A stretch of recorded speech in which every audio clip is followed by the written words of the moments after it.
Be Alone takes place in an isolated mountain village in 19th century Macedonia, where a young girl named Navena is kidnapped and then transformed into a witch by an ancient spirits. This is written and directed by Goran Stolevsky in his directorial debut, and it premiered at Sundance in January before getting a limited theatrical release and VOD release in April. And it's a folk horror film that looks to do something a little different. Rather than aim to be a traditional fright fest, the film uses a lot of horror imagery and folklore to tell a coming-of-age character study. Navena narrates the film as we see her transformed into a witch, only to then be taken into isolation by her mother for 16 years in an attempt to hide her from being raised by the witch. And because she spent such a long time in isolation, it leads her to be emotionally stunted, as she hasn't been around anyone else besides her mother, that is until the witch returns for her. And then throughout the film, Navena takes on various forms where she kills someone and removes part of them in order to take on their form, all while the witch who transformed her, Old Maid Maria, played by Anna Maria Marincha, watches from afar. So in an almost episodic-like format,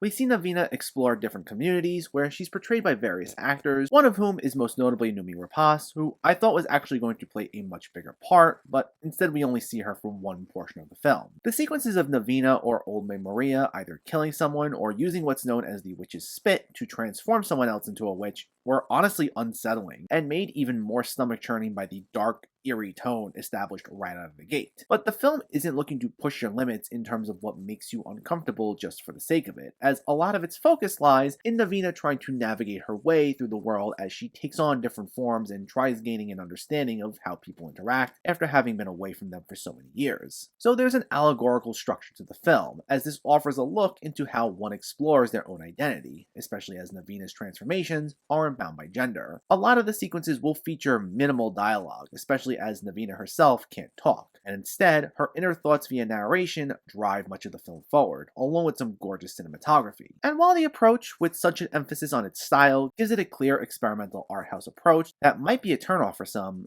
I think the way it uses the horror genre to explore relatable topics, such as figuring yourself out, was truly fascinating, and it had me hooked in. All I will say is, because of just how emotionally stunted Navena is, and you can even hear it in her narration, there were times where it felt a little difficult to connect with her, so there wasn't always such a huge emotional impact for me. On top of the fact that, due to the structure, there is a rinse and repeat feel to the film that causes it to lose some momentum. So there will be times it starts getting to an interesting place, and then it shifts direction to just do it all over again. So that prevented me personally from flat out loving the film. But You Won't Be Alone is an intriguing exploration of identity told through a folk horror lens that I found to be quite captivating. While some might not totally be on board with its art house style and its emotional impact isn't always felt, it's an absolutely gorgeous film that explores relatable themes in such a unique way that those who are into its particular style will certainly appreciate it. If you're looking for something a little different, this might be up your alley. You Won't Be Alone gets a 7 out of 10.